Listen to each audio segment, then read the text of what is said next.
على سيد المرسلين أما بعد فأعوذ بالله من الشيطان الرجيم بسم الله الرحمن الرحيم সকলে মুহাব্বতের আওয়াজে পাঠ করুন আসসালাতু ওয়াসসালামু আলাইকা ইয়া রাসূলুল্লাহ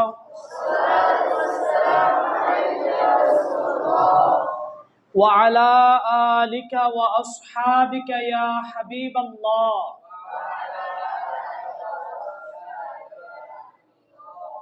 الصلاة والسلام عليك يا نبي الله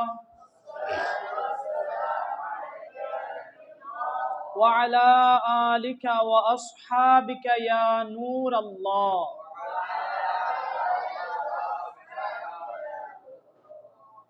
نويت سنة الاعتكاف অর্থাৎ আমি সুন্নাত ইতিকাফের নিয়ত করলাম। প্রিয় ইসলামী ভাইরা, যখনই মসজিদে প্রবেশ করবেন মনে করে নফল ইতিকাফের নিয়ত করে নিন, কেননা যতক্ষণ মসজিদে থাকবেন ইতিকাফের সওয়াব অর্জিত হতে থাকবে। মনে রাখবেন, মসজিদে খাওয়া, পান করা, ঘুমানো বা সেহরি ইফতার করা, এমনকি জমজমের পানি বা দম করা পানি পান করাও শরীয়তে অনুমতি নেই। তবে যদি ইতিকাফের নিয়ত করা হয় তবে এই সকল বিষয়ে জায়েজ হয়ে যাবে। ইতিকাফের নিয়ত শুধুমাত্র পানাহার বা ঘুমানোর জন্য করা উচিত নয়, বরং এর উদ্দেশ্য যেন আল্লাহ পাকের সন্তুষ্টি হয়। ফতোয়ায়ে শামিতে বর্ণিত রয়েছে, যদি কেউ মসজিদে পানাহার বা ঘুমাতে চায় তবে তার উচিত যেন ইতিকাফের নিয়ত করে নেয় এবং কিছুক্ষণ আল্লাহ পাকের জিকির করবে, তারপর যা ইচ্ছা করবে, অর্থাৎ এবার চাইলে খাবার দাবার বা ঘুমাতেও পারবেন। নবী করিম সাল্লাল্লাহু তাআলা আলাইহি ওয়াসাল্লাম ইরশাদ করেন, মান সাল্লা আলাইয়া ফি ইয়াউমিন আলফি মান সাল্লা আলাইয়া ফি ইয়াউমিন আলফা মাররাতিন লাম ইয়ামুত হাত্তা ইয়ারা মাকআদাহু মিনাল জান্নাহ। অর্থাৎ যে ব্যক্তি আমার উপর একদিনে 1000 বার দুরূদ শরীফ পাঠ করবে সে ততক্ষণ পর্যন্ত মৃত্যুবরণ করবে না যতক্ষণ না জান্নাতে নিজের স্থান দেখে না নিবে। সল্লু আলাল হাবিব সাল্লাল্লাহু তাআলা আলা মুহাম্মদ সাল্লাল্লাহু আলাইহি ওয়াসাল্লাম। প্রিয় ইসলামী ভাইরা, নবী করিম সাল্লাল্লাহু আলাইহি ওয়াসাল্লাম বলেছেন, যে ব্যক্তি প্রত্যেক দিনে 1000 বার করে নবী করিম সাল্লাল্লাহু আলাইহি ওয়াসাল্লাম এর উপর দুরূদ শরীফ পাঠ করবে সে ততক্ষণ পর্যন্ত মৃত্যুবরণ করবে না যতক্ষণ না সে তার স্থান জান্নাতের মধ্যে কোন জায়গার মধ্যে হবে সেটা নিজে দেখে না নিবে, ততক্ষণ পর্যন্ত তার কি হবে না? মৃত্যু হবে না।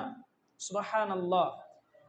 আসুন আমরা বয়ান শোনার পূর্বে ভালো ভালো নিয়ত করে নেই। নবী করিম সাল্লাল্লাহু আলাইহি ওয়াসাল্লাম ইরশাদ করেন, আফদালুল আমালি আন-নিয়াতুস সাদিকাহ, অর্থাৎ সত্য নিয়ত সবচেয়ে উত্তম আমল। সুবহানাল্লাহ। হে আশিকান রাসূল, প্রতিটি ভালো কাজের পূর্বে ভালো ভালো নিয়ত করার অভ্যাস করুন, কেননা ভালো নিয়ত বান্দাকে জান্নাতে প্রবেশ করিয়ে দেয়। বয়ান শোনার পূর্বে ভালো নিয়ত করে নিন। যেমন নিয়ত এভাবেও করতে পারেন, বয়ান শোনার পূর্বে আমরা মনোযোগ সহকারে বয়ান শুনব, এইভাবে নিয়ত করে নিতে পারেন। ইলমে দ্বীন শিখার জন্য সম্পূর্ণ বয়ান আদব সহকারে শুনব এবং আদব সহকারে বসব। বয়ান চলাকালীন উদাসীনতা থেকে বেঁচে থাকার চেষ্টা করব। নিজের সংশোধনের জন্য বয়ান শুনব এবং যা শুনব অন্যান্য মুসলমানের নিকট পৌঁছানোর জন্য আমরা চেষ্টা করব।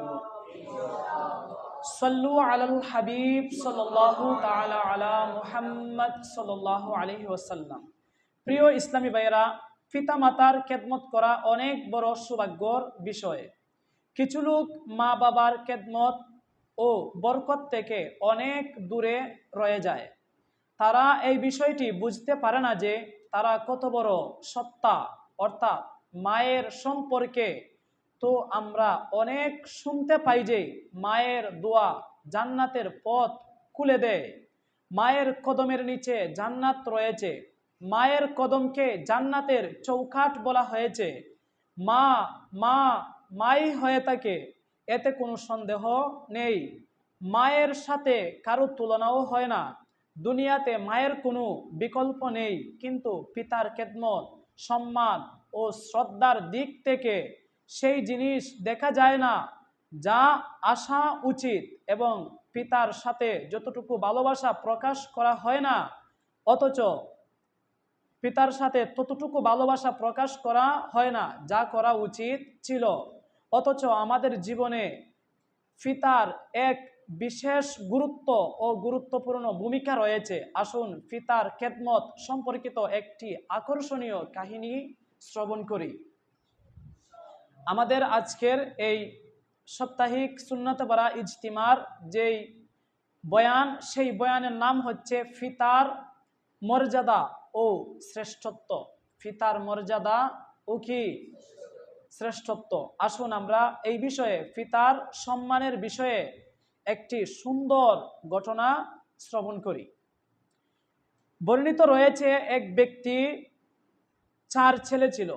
এক ব্যক্তির কি ছিল? 4 জন ছেলে ছিল। সে অসুস্থ হয়ে পড়লে তার এক ছেলে তার ভাইদের সামনে একটি খুব অদ্ভুত ফর্মুলা উপস্থাপন করলো। তোমরা 3 জন মিলে আব্বার সেবা করো। সে বলতেছে কি, যে তোমরা 3 জন মিলে কার সেবা করো? আব্বার সেবা করো। সে তার 3 ভাইকে বলতেছে, আপনারা 3 জন মিলে আব্বার সেবা করো। যেহেতু তোমরা এত বড় নেকি উপার্জন করবে, সেহেতু উত্তরাধিকারীর থেকে অংশ নিও না, অথবা আমাকে এই কাজটি দাও যে আমি আব্বার সেবা করব, সব খেদমত আমিই করব, এবং উত্তরাধিকার থেকে কোনো অংশ নিব না। অর্থাৎ ঘটনাটা কিন্তু খুব সুন্দর, এটা বুঝলে অনেক সুন্দর। যেমন উনি বলতেছে ওনার 3 ভাইকে যে আপনারা 3 জন মিলে আব্বার সেবা করো, এবং যা সম্পত্তি রয়েছে এগুলা থেকে কোনো অংশ আপনারা কেউ চাইবেন না। যেহেতু এটা অনেক বড় একটা নেকির কাজ, সে বলতেছে আপনারা যেহেতু অনেক বড় নেকি করবেন, এই জন্য সম্পদ থেকে কোনো কিছু চাইবেন না। আর যদি আপনারা এটা না করেন, তাহলে আপনারা আমাকে আব্বার সম্পূর্ণ খেদমত করার দায়িত্ব দিয়ে দিবেন, আমি আপনাদের কাছে সম্পদ থেকে কোনো কিছু চাইব না। তারপরে কি হলো? এটা খুব অদ্ভুত প্রস্তাব ছিল। টাকা কে ছাড়তে চায়? কিন্তু সেই ভাই জানতো পিতার খেদমতের কি প্রতিদান। সুতরাং 3 জন ভাই বলল, এর চেয়ে ভালো আর কি হতে পারে? তুমি পিতার খেদমত করো এবং উত্তরাধিকার থেকে কিছুই নিও না।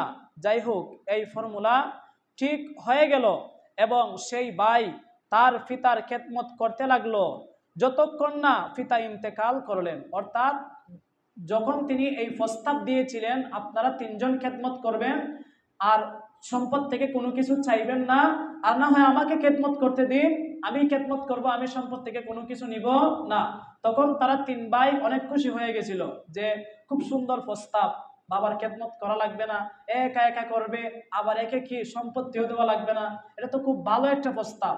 তখন তারা কি খুশি মনে তাকে এটা দিয়ে দিল, এবং সে ততক্ষণ পর্যন্ত খিদমত করেছে যতক্ষণ পর্যন্ত ওই ব্যক্তি ইন্তেকাল করছে না। এর আগ পর্যন্ত সে কি করছে? তার বাবার খিদমত করেছে। সুবহানাল্লাহ। কারণ সে ওয়াদা করেছিল যে আমি পিতার খেদমত করব, তাই উত্তরাধিকার থেকে অংশ নেব না। এখন কি হলো?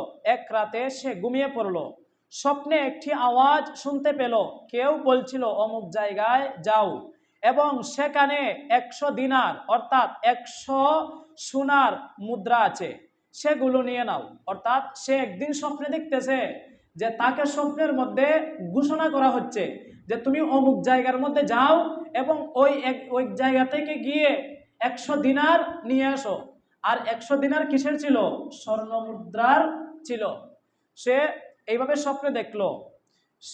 সেই ব্যক্তি স্বপ্নে যিনি তাকে বলছিলেন তাকে জিজ্ঞেস করলো যে স্বপ্নের মধ্যেই যে তাকে জিজ্ঞেস করছে যাকে তাকে যে বলছিল স্বপ্নের মধ্যে অমুক জায়গায় যাও, গিয়ে 100 দিনার নিয়ে আসো, সে স্বপ্নের মধ্যেই ওই ব্যক্তিকে জিজ্ঞেস করলো যে 100 দিনার এর মধ্যে কি কোনো বরকত আছে? ওই ব্যক্তি স্বপ্নের মধ্যে ওই ব্যক্তিকে যে আদেশ দিয়েছে তাকে জিজ্ঞেস করতেছে 100 দিনারের মধ্যে কি কোনো বরকত আছে? তখন সে কি বলল? সে বলল বরকত নেই। সে কি বলছে? বরকত নেই।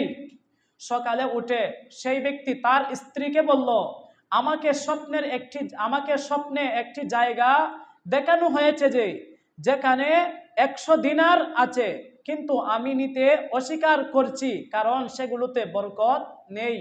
স্ত্রী বললেন, অদ্ভুত লোক। তার স্ত্রী বললেন, অদ্ভুত লোক, আগে উত্তরাধিকার ছেড়ে দিলে, উত্তরাধিকার থেকেও কিছু নিলে না, এখন 100 দিনার পাচ্ছ, তুমি তো গরিব, এগুলো তো নিতে পারো। সে বলল, আমি সেই মাল চাই না যাতে কোনো বরকত নেই।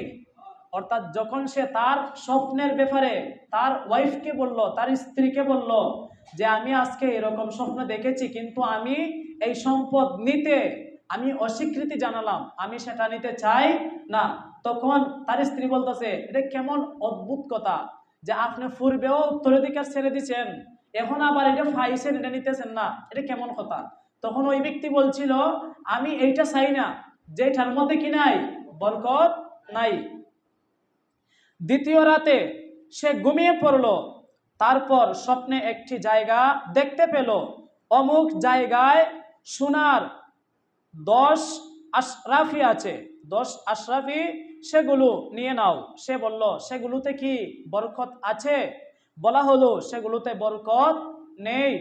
সকালে উঠে সেই ব্যক্তি তার স্ত্রীকে বলল, স্ত্রী বলল, অদ্ভুত লোক, 100 দিনার থেকে 10 এ নেমে এসেছে, 10টা তো নিতে পারো। আগে ছিল কয়টা? 100টা। আর এখন কয়টা? 10টা। সে বলতেছে, তার স্ত্রী বলতেছে, আগে 100টা ছিল, 100টা নিছো না, এখন তো 10টা হইলে নিতে পারো। তখন সে কি বলল যে 10টা তো নিতে পারতে। সে বলল, বরকত নেই, কাজেই আমি চাই না। তৃতীয় রাতে ঘুমিয়ে পড়ল। তখন আবার স্বপ্নে একটি জায়গা দেখানো হলো, সেখানে একটি দিনার আছে, সেটা নিয়ে নাও। তাকে বলা হচ্ছে, ওই জায়গার মধ্যে একটি দিনার আছে, ওই একটি দিনার নিয়ে নাও। সে জিজ্ঞেস করলো, এতে কি বরকত আছে? স্বপ্নে বলা হলো, হ্যাঁ, এটাতে বরকত আছে। সুতরাং সেই ব্যক্তি সকালে উঠে সেই জায়গায় গেল এবং সেখান থেকে একটি দিনার তুলে নিয়ে আসলো। এরপর সে সেই দিনার দিয়ে ঘরের লোকদের জন্য 2টি মাছ কিনলো, যাতে আর কিছু না হলেও অন্তত ঘরের লোকদের ভালো খাবার দিতে পারে। যখন ঘরে এলো এবং সে 2টি মাছের পেট কাটলো, তখন সেই 2টি মাছের পেট থেকে একটি করে মুক্তা বের হলো। এগুলি খুব অদ্ভুত, অনন্য মুক্তা ছিল। সেগুলো নিজের কাছে রেখে দিল। সুবহানাল্লাহ। খুব সুন্দর ঘটনা না? যে সে 100 দিনার পাইছে, বলতেছে কি আমার 100 দিনারের মধ্যে কি বরকত আছে? বলতেছে নাই। সে বলতেছে সেটা আমার লাগবে না। তাকে বলা হচ্ছে 10 দিনার, সে বলতেছে এটার মধ্যে বরকত আছে? বলতেছে বরকত নাই। বলতেছে আমার এটা লাগবে না। বলতেছে 1 দিনার নিয়ে আসো। বলতেছে এটার মধ্যে বরকত আছে? বলছে হ্যাঁ, এটার মধ্যে বরকত আছে। সে এটাকে নিয়ে আসছে। সে এটা দিয়ে কি আনছে? মাছ আনছে, পরিবারের মানুষকে একটু ভালো খাবার খাওয়ানোর জন্য। ওই মাছ যখন কাটা হলো, মাছের ভিতরে কি পেল? মুক্তা। একটি একটি করে 2টি মাছের মধ্যে কয়টি মুক্তা পেল? 2টি মুক্তা। আর এই 2টি মুক্তা ছিল কি অন্যান্য মুক্তা থেকে একটু অন্যরকম। বুঝতে পারছেন? সেই দিন বাদশাহর ফরমান জারি করলেন যে আমার এই রং ও এই ডিজাইনের মুক্তা দরকার। অর্থাৎ যেই দিন ওই ব্যক্তি মাছের ভিতরে মুক্তা পেয়েছিল, ওই দিন ওই বাদশাহ, ওই সময়ের ওই জায়গার বাদশাহ কি করছিল? যে একটি হুকুম জারি করেছিল, আমার এই রকম এই সিস্টেমের এই ডিজাইনের কি লাগবে, মুক্তা লাগবে। কি লাগবে? এই ডিজাইনের মুক্তা লাগবে। বাদশাহের প্রতিনিধিরা শহরের সমস্ত জুয়েলার্সদের অর্থাৎ স্বর্ণের দোকানদারদের এবং মুক্তা যারা বিক্রি করে তাদের দোকানদারদেরকে জিজ্ঞেস করলো, কিন্তু কোথাও এই ধরনের মুক্তা পেল না। শেষ পর্যন্ত জানা গেল যে অমুক মহল্লায় একজন লোক আছে যার কাছে মাছের পেট থেকে এমন একটি মুক্তা বের হয়েছে যা লোকেরা আগে কখনো দেখেনি। লোকেরা খুঁজতে খুঁজতে তার দরজায় পৌঁছলো। মুক্তা দেখে বলল, বাদশাহের ঠিক এই রকম মুক্তা দরকার। যখন বাদশাহকে সেই মুক্তা দেখানো হলো তখন তিনি বললেন, হ্যাঁ, এটাই সেই মুক্তা। এখন এই মুক্তার দাম জিজ্ঞেস করা হলো। যেহেতু আগের যুগে গাদা ও ঘোড়ার পিঠে মাল চাপানো হতো, তাই সেই ব্যক্তি বলল 30টি কচ্ছর অর্থাৎ 30 সোনা। বাদশাহ 30টি কচ্ছরের উপর সোনার বস্তা চাপিয়ে তার কাছ থেকে মুক্তা নিলেন। সুবহানাল্লাহ। এক দিনারের বরকতে কত সম্পদ হয়ে গেল, এবং সেটাও এখন পর্যন্ত শুধু একটি মুক্তা বিক্রি করে। মানে এখনো তার কাছে কি রয়েছে, আরো একটা মুক্তা রয়ে গেছে। আর সে কি বিক্রি করছে? মাত্র একটি মুক্তা বিক্রি করছে। কিসের বিনিময়ে? 30টি কচ্ছর, 30টি গাদার পিঠো করিয়া স্বর্ণের বস্তা আনছে। 30টি গাদার পিঠের মধ্যে করিয়া। বুঝতে পারছেন কতটুকু মূল্য দিয়ে সে একটি মুক্তা বিক্রি করছে? কিন্তু তার কাছে কি আরো একটি মুক্তা রয়ে গেছে। এক দিনারের বরকতে কত সম্পদ হয়ে গেল, এবং সেটাও এখন পর্যন্ত শুধু একটি মুক্তা বিক্রি করে। বাদশাহ এই মুক্তাটি নিয়ে এই কাজের যে বিশেষজ্ঞ ছিল তাকে দিলেন। সে বাদশাহকে বলল, একটি মুক্তা দিয়ে সৌন্দর্য আসবে না, এর জোড়া দরকার। যখন এই রকম আরেকটি মুক্তা পাওয়া যাবে তখন এর আসল মূল্য হবে। বাদশাহ বললেন, আরেকটি মুক্তা খুঁজে বের করু, যদিও দ্বিগুণ দাম দিতে হয়। তারপর মুক্তা খোঁজা হলো, কিন্তু কোথাও পাওয়া গেল না। ফিরে এসে লোকেরা সেই ব্যক্তির দরজায় পৌঁছলো। তাকে জিজ্ঞেস করা হলো, তোমার কাছে কি এই ধরনের আরেকটি মুক্তা আছে? সে বলল, এই ধরনের আরেকটি মুক্তা আছে, কিন্তু সেটার জন্য তোমাকে দ্বিগুণ দাম দিতে হবে।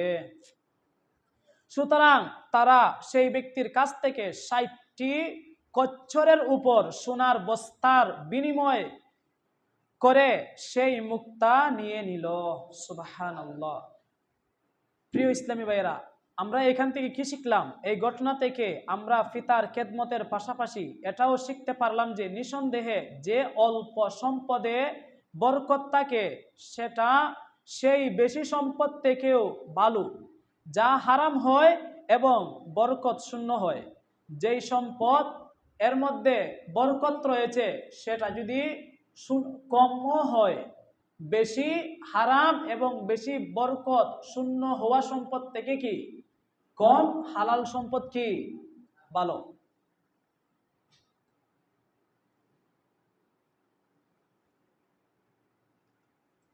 সাল্লু আলাল হাবিব সাল্লাল্লাহু তাআলা আলা মুহাম্মদ সাল্লাল্লাহু আলাইহি ওয়াসাল্লাম। যাই হোক, এই ছেলেটি পিতার খেদমত করলো আর আল্লাহ পাক তাকে গায়েবের খাজানা থেকে সম্পদশালী করে দিলেন। সুবহানাল্লাহ। ঠিক আছে, মোবাইল বন্ধ করে দেব, খেয়াল রাখবেন।